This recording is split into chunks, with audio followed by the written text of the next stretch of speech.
Bueno, bienvenidos a un nuevo programa de Cátedra al Aire. Hola José, ¿cómo estás? Hola a todos. Siempre muy contentos y entusiasmados con las propuestas que les traemos. En este caso vamos a hablar con el licenciado Raúl Barneche sobre un tema que es la minería.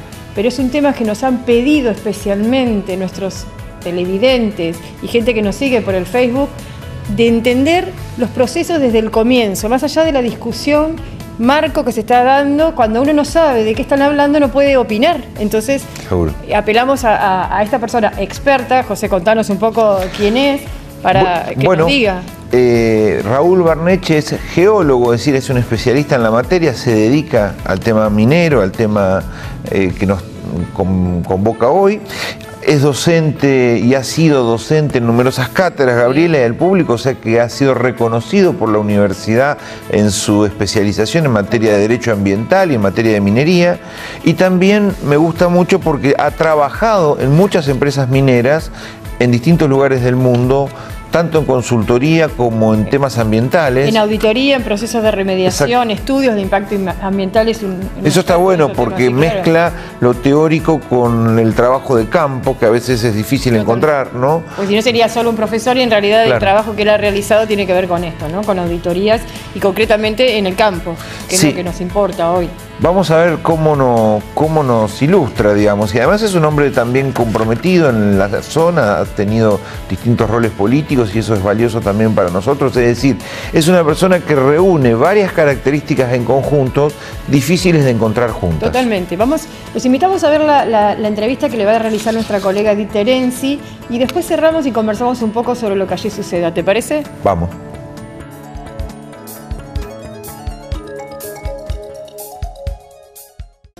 Esta temporada, déjate tentar por el mejor helado y sorprendete. En Heladería Cuenca te presentamos helado Premium Bacalín, con más de 50 sabores frutales tradicionales y cremas heladas especialmente elaboradas con materias primas naturales. El helado de calidad Premium Bacalín hace la diferencia. Vení y descubrí el nuevo estilo de cremas heladas que llega a la Patagonia. Helados Premium Bacalín, un producto exclusivo de Heladería Cuenca, en Avenida Fontana 380, Trelew.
Bienvenidos a este nuevo programa de Cátedra al Aire y como siempre las entrevistas y los invitados que tenemos enorgullecen a este programa. Así que Raúl, bienvenido, muchas gracias por venir y tenemos una entrevista informativa muy importante y dependerá de vos que todos te entendamos. ¿Te parece? Bueno, en principio agradecido por la invitación, siempre es un gusto charlar con ustedes, pero fundamentalmente tocar un tema que, más allá de lo específico en cuanto a mi profesión, creo que es de sumo interés para la sociedad, porque el tema de los minerales, la minería, las rocas de aplicación es una cuestión que cada día toma más auge entre la gente y es importante explicarlo de la forma más simple posible. Así que haré todo el esfuerzo para simplificar estas cuestiones técnicas. Muy bien. Vamos a empezar por ahí para tener una información más precisa y más de base. Que nos expliques, Raúl, de qué se trata, qué diferencia hay entre una roca y un mineral. Bueno, las rocas son los materiales que constituyen la Tierra, nuestro globo terráqueo, y están conformadas por muchos minerales. En general las rocas son sólidas, ¿sí? Como las que vemos en la ruta, en las montañas, cuando vamos. Aunque hay rocas que se encuentran en estado más líquido, como por ejemplo las lavas de los volcanes, ¿sí? Que son rocas, pero en función de su temperatura se transforman en prácticamente líquidas. Y además las rocas en mucha profundidad, a 5, 6, 7 o 100 kilómetros, se comportan de una forma plástica, o sea que son sólidas, pero no tanto, es decir, se conforman como si fuera una masilla, a causa de la presión y de la temperatura. Los minerales, por otro lado, son elementos químicos que constituyen a la roca, ¿sí? Es decir, hay rocas de un solo mineral, hay rocas que están constituidas por muchos minerales. También generalmente se los define como elementos sólidos, aunque, por ejemplo, hay una gran controversia con respecto al agua, ¿sí? El agua es un elemento que está constituido por dos minerales y es líquida, ¿sí? Si bien está en estado sólido a veces, pero en estado gaseoso es líquida y por lo tanto cerraría con la definición de mineral. Y otro mineral que no es sólido es el mercurio, ¿sí? Que tampoco es agua, es líquido, pero tampoco es sólido. Entonces, bueno, hay una larga y vieja controversia sobre esa definición, pero en general los minerales son elementos químicos sólidos con los cuales que forman las rocas. Es decir, una roca es un compendio de un sinnúmero de minerales, que pueden ser 1, 2 o 100 minerales, que generan a su vez toda una actividad que es la minería, que es la obtención de aquellos minerales que son de nuestro interés, ¿sí? Ahí vamos a otra definición o a otro concepto. Minería es una cosa y mineralogía es otra. Sí, a ver. Por supuesto. Mineralogía es la ciencia, es una rama de la geología que estudia los minerales. Estudia cómo se forman, estudia cómo están constituidos, su dureza, su transparencia, su forma de cristalizar. Es decir, los minerales se pueden presentar en forma amorfa, así, digamos, sin ningún tipo de forma, como bien la palabra lo dice, o en forma de cristales. En las imágenes que estamos viendo se va a ver que la mayoría de los minerales tienen formas cúbicas, formas piramidales, hexagonales. Es decir, yo siempre defino los minerales como un ensayo de arte de la naturaleza, porque no hay dos minerales iguales e inclusive un mismo mineral a veces cristaliza en distintas formas, por lo que le da, por supuesto, una belleza muy particular. Definido mineralogía, ¿sí? La minería es la actividad que ha desarrollado el hombre desde sus propios orígenes para obtener aquellos minerales que podían ser utilizados para su uso, ¿no es cierto? Tenemos la minería artesanal, que era aquella que se busca el mineral que está a la vista, se lo separa con métodos rudimentarios, es decir, por ejemplo, se llama la minería de placeres, que es no porque da gusto hacerla, sino porque placer se llama la yacencia o la forma en que el oro se encuentra en los arroyos o en los ríos. La que se hace con zarandeando. ¿Sí? Y después tenemos la gran minería actual, que es la que utiliza todos los avances tecnológicos, tanto en la parte de búsqueda de los minerales, la parte de extracción de los minerales y la parte de proceso, es decir, separar los minerales de aquellos minerales que no son importantes, de la roca, y lo último que es transformar ese mineral en lo que pretende, ya sean joyas, lingotes para los bancos o elementos tecnológicos para medicina o para electrónica. ¿Sí? La provincia del Chubut es una provincia con minerales ahora, aún no es una provincia minera, si bien algunos la consideran una provincia minera en función de la explotación de hidrocarburos, que también son minerales, ¿sí? Y también es minería, solo que muy específica por las características del producto, sus técnicas de búsqueda, sus técnicas de explotación. Ahora, Raúl, hablando específicamente de esta posible provincia minera, últimamente se ha comentado y siempre hay en la agenda política la percepción de la posibilidad de una extracción de determinados minerales en la provincia. Y últimamente se ha hablado específicamente de oro, plata y uranio. Ya entraremos en algún debate político para ver la posibilidad o no de este tipo de emprendimientos. Lo que ahora sí me gustaría saber es en qué cantidades esos minerales están en la provincia. ¿Son escasos, son abundantes? Y acá voy a un concepto de economía. Generalmente cuando algo es muy valioso es porque no hay en abundancia.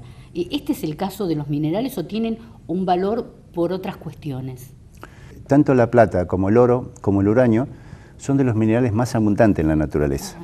El tema es que los minerales que estaban a la vista de estas especies, tanto de uranio como de oro o de plata, ya fueron extraídos, ¿sí? La tecnología ha permitido identificar que existen de estos tipos de minerales, por ejemplo del oro, hasta en el agua de mar. El tema es que extraer volúmenes que comercialmente sean rentables exige una excesiva inversión, y esto es lo que encarece a estos minerales. Es decir, no la inexistencia, sino la existencia en condiciones de extracción muy difíciles. Si me permitís hacer un parangón, es el caso de los hidrocarburos tradicionales, que es lo que hemos nosotros venido extrayendo hasta ahora, donde se hacía un pozo, se lograba la napa, se sacaba el petróleo, y los hidrocarburos no tradicionales, que son hidrocarburos en grandes volúmenes que existen, pero en condiciones de extracción muchísimo más difíciles, lo que exige avances tecnológicos que hace mucho tiempo no existían, y grandes inversiones. De allí que el valor se incremente no por la falta, sino por la problemática de su extracción y de su procesamiento. Eso es lo más costoso. Exactamente. Perfecto. Es decir, así como en el mundo existe mucho oro, existe mucha plata, es decir, nuestro país tiene su nombre derivado de la creencia de los españoles de que este era un país que rebosaba de plata, o argenta, como se dice en el latín. Es decir, tenemos ya los yacimientos del Potosí hace mucho más de 500 años, yo diría 1000 años, que están produciendo plata. Primero lo hicieron para los aborígenes y después se hicieron para los conquistadores. Y siguen produciendo, es decir, que la cantidad es importante. Y en cuanto a oro también, en Latinoamérica es un área, igual que África, con grandes yacimientos de oro que han sido explotados desde hace muchísimo tiempo, digamos desde los incas, desde los aztecas, y se siguen explotando en la actualidad. En nuestra provincia hoy, si yo la tuviera que definir desde el punto de vista técnico, podría decir que es una provincia con minerales, ¿sí? Tiene oro, tiene plata, tiene uranio y tiene muchos metales. Normalmente estos productos como la plata, el oro, no se presentan solos. Existe plata nativa y oro nativo. En las fotografías que estamos presentando ustedes van a poder observar oro puro y plata pura, pero en general aparecen mezclados en un proceso que se llama polimetálicos, ¿sí? Una expresión, polimetálicos, donde hay plomo, plata, cobre, zinc, que están mezclados, es decir, están unidos a través de una relación físico-química, diría yo, de allí que es indefectible la utilización de químicos para romper esa unión que existe entre los minerales. Y de allí se inicia este conflicto de la utilización de estos productos químicos para separar químicamente a los minerales, y su trascendencia ambiental, que es lo que genera toda esta percepción. Si podemos decirlo un poco más claro. A ver, hablemos de oro y plata, después vamos a hablar de uranio. La pregunta está planteada, ¿cómo se separa, de qué forma se hace la extracción, en principio, de oro y de plata? Bueno, habíamos dicho que las rocas estaban constituidas por un sinnúmero de minerales, ¿sí? En el caso de los minerales metalíferos, que son los que vos citaste, se encuentran casi siempre juntos, sumado a otros, además del oro, la plata, sumados al estaño, al zinc, al cobre, ¿sí? Y se encuentran unidos químicamente, no solamente dispersos en la roca, sino químicamente en pequeñas proporciones. Para lograr la extracción de esos minerales es necesario la separación de esos minerales de la roca, digamos, estéril o de aquellos otros minerales que no nos interesan. Perfecto. Como están en muy pequeña proporción, es preciso moler toda la roca en su conjunto, y hacer una separación en principio en función de su peso específico, ¿sí? Hay minerales más pesados que otros, entonces, puestos en una solución química de determinada densidad, los minerales más pesados se van al fondo, los otros flotan en forma intermedia y algunos forman esa espuma, al igual que cuando nuestra madre hacía el puchero, ¿sí? Y de los cuales se extraen algunos minerales ya acelerando el proceso de separación.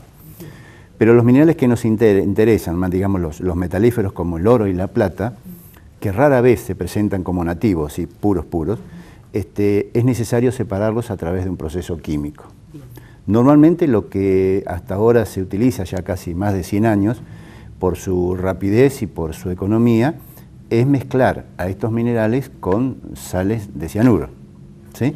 Es decir, una vez que se alcanza, se han separado algunos minerales más fáciles de extraer, se los mezcla con sales de cianuro, que disuelven estos minerales mezclados con agua y luego alejándolo del resto de los minerales. Quedaría oro, plata y algún otro mineral secundario. Perdón, ¿ese es el proceso que se llama lixiviación? Claro, la lixiviación en realidad es un proceso físico, no es químico. La lixiviación es el pasaje de un líquido a través de un cuerpo más sólido.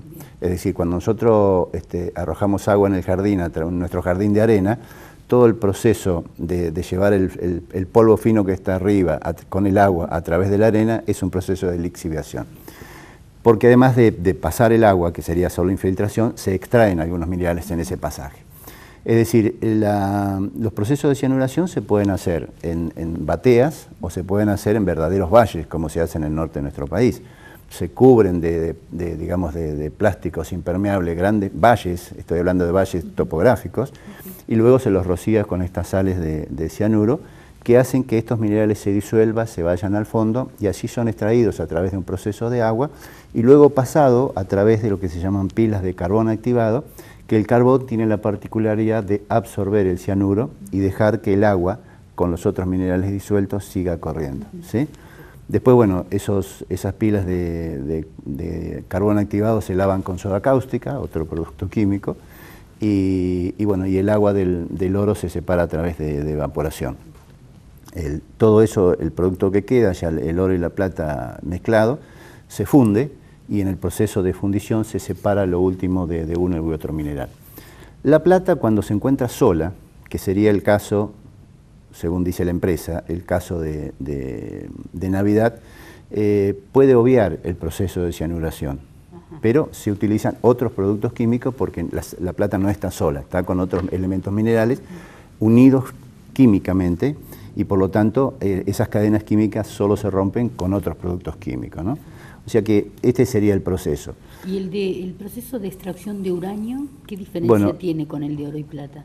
El proceso de uranio, el uranio se presenta en las rocas como un material sólido, muy pulverulento, pero que puede ser separado en principio físicamente, siendo triturado, y luego con digamos, la inyección de sales, de distintas sales con distintos productos químicos, se separa el mineral de uranio del resto de los minerales y luego se concentra.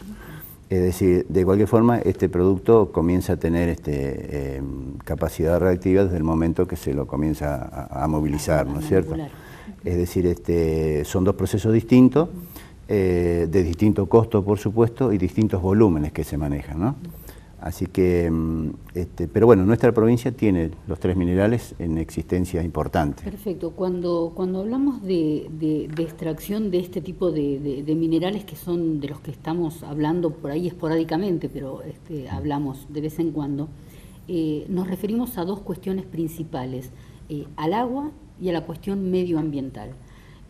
Por lo que acabas de explicarnos, el agua es un elemento muy importante en todo el proceso, sobre todo en cantidades.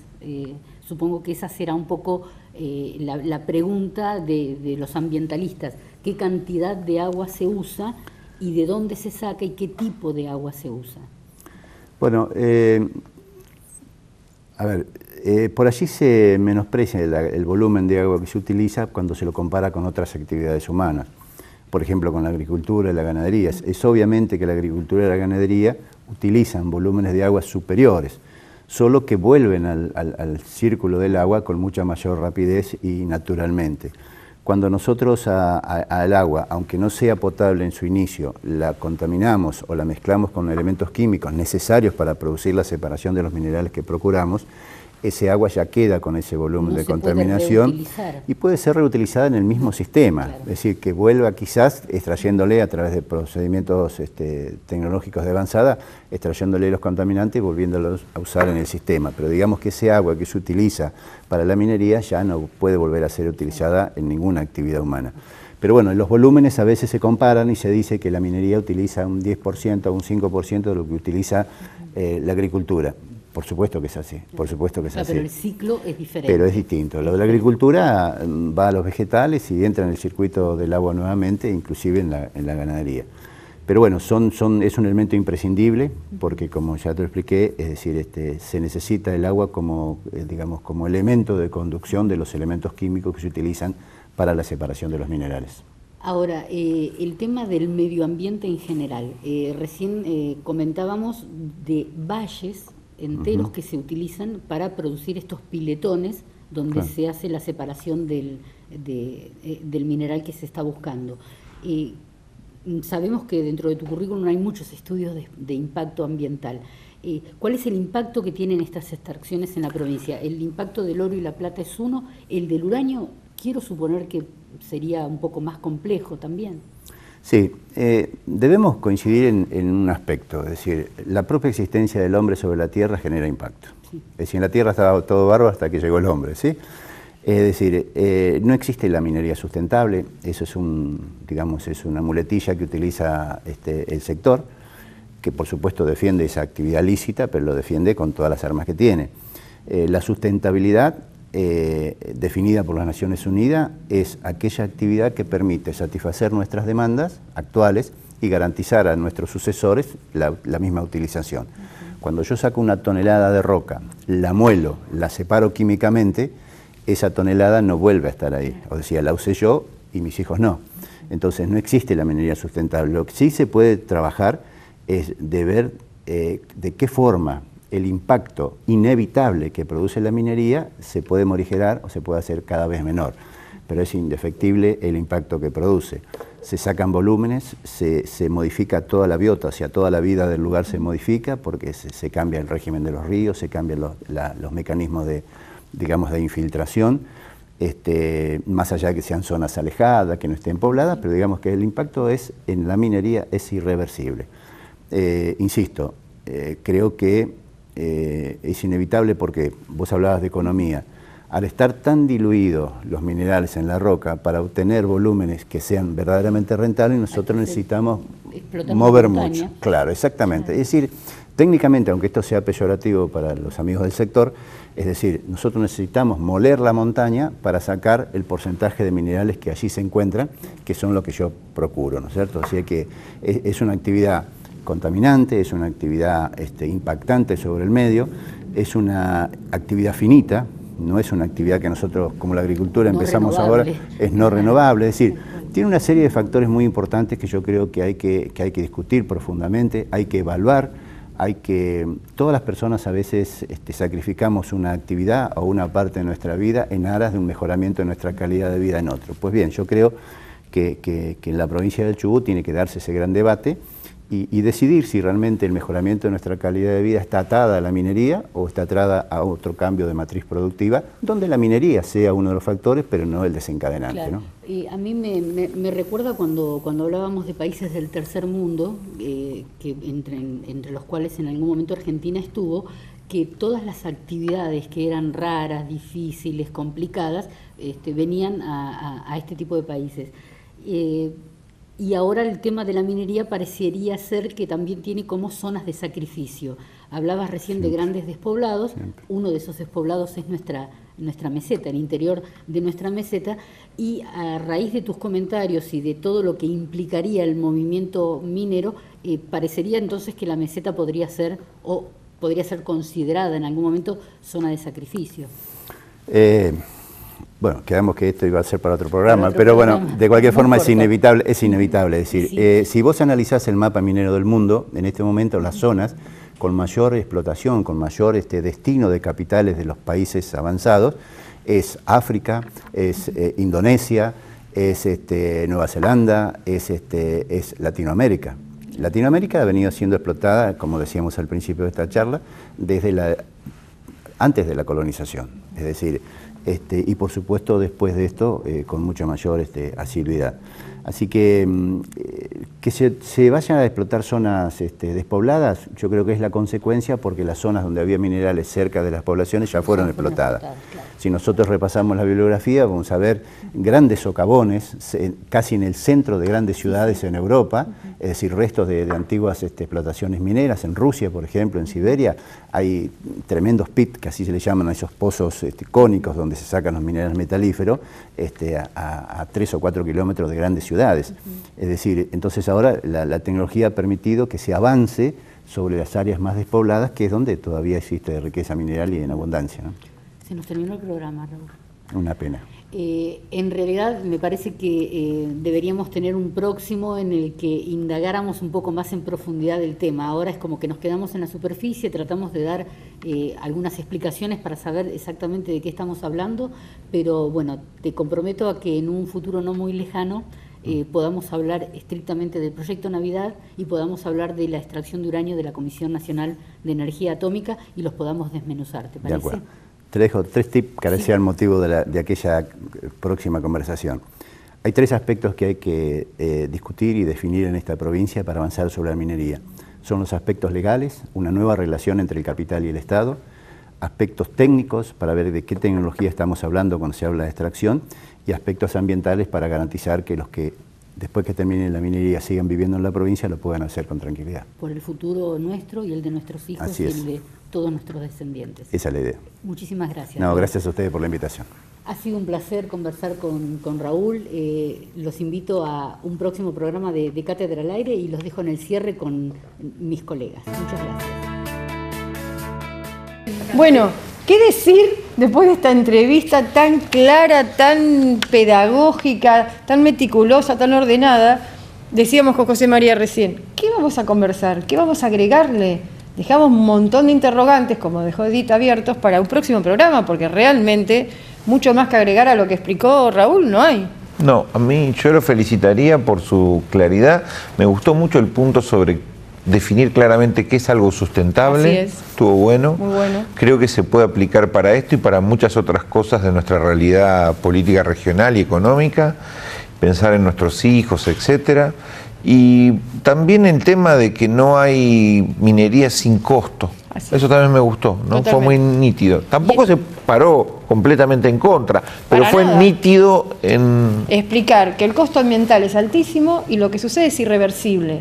O sea, una vez que se activa la minería, pasa algo que no puede volverse atrás. O sea, se afecta el futuro de nuestra provincia. Esto lo hace claramente no sustentable. Eso clarísimo. Eso no significa que no se deba hacer. No, no, para nada. Eso, pero teniendo esto arriba de la mesa en el debate, ¿no? Sobre todo resaltamos, porque esto va a traer a colación para el próximo programa, el tema del agua, el uso del agua. Claro. Entonces, ¿cuánto usa el agua la agricultura y la ganadería? Pero el agua vuelve naturalmente a sus cauces. En cambio, una vez que está con químicos de por medio, sin cuestionar si buenos o malos químicos de por medio, ya el agua no puede retornar a su vida natural, o sea, al ser humano. Puede ser reutilizado a lo mejor en los mismos procesos químicos para la minería, pero no para un ser humano. Estas charlas, estas cosas las vamos a ir dilucidando más adelante en detalle, pero ahora ya tenemos toda esta información básica que hace que nos pongamos a leer, a pensar, a investigar para poder profundizar y poder participar de las discusiones que se están dando en nuestra provincia. Sí. Y para terminar de mi parte, creo que es un programa ideal para el docente de la provincia, para trabajar con sus estudiantes. Me parece ideal. Bueno, como siempre les decimos, comuníquense, avísennos qué temas les interesa, si quieren que profundicemos en algo en particular, nuestro Facebook, nuestro WhatsApp. Estamos disponibles para avanzar y profundizar en las discusiones que se plantean en los problemas políticos regionales de nuestra provincia. Así que bueno, nos vemos en el próximo programa. Hasta la semana que viene.